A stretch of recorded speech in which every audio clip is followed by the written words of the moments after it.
Basahin po natin ang Genesis chapter 6, verse 13 up to 22. At sinabi ng Diyos kay Noe, ang wakas ng lahat ng tao ay dumating sa harap ko, sapagkat ang lupa ay napuno ng karahasan dahil sa kanila.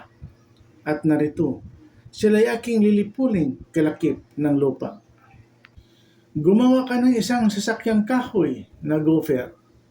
Gagawa ka ng mga silid sa sasakyan at iyong siksikan sa loob at sa labas ng sahig. At ganitong paraan gagawin mo. 300 siko ang haba ng sasakyan, 50 siko ang luwang, at 30 siko ang taas. Gagawa ka ng isang durungawan sa sasakyan at wawakasan mo ng isang siko sa dagong itaas.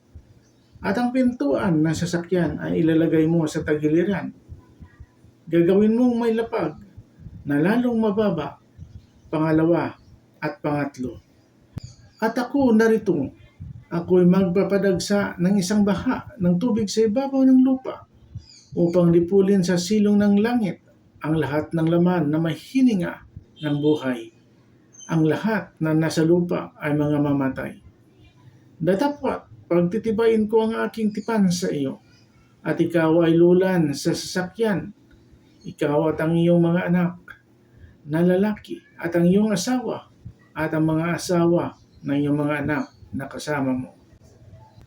At sa bawat nangabubuhay sa lahat ng laman, ay maglululan ka sa loob ng sasakyan ng dalawa sa bawat uri upang maingatan silang buhay na kasama mo. Lalaki at babae ang kinakailangan. Sa mga ibon ayon sa kani-kanilang uri, at sa mga hayop ayon sa kani-kanilang uri.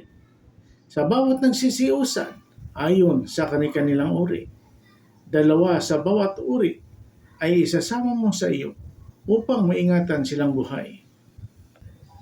At magbaon ka ng lahat ng pagkain na kinakain at imbakin mo sa iyo at magiging pagkain mo at nila.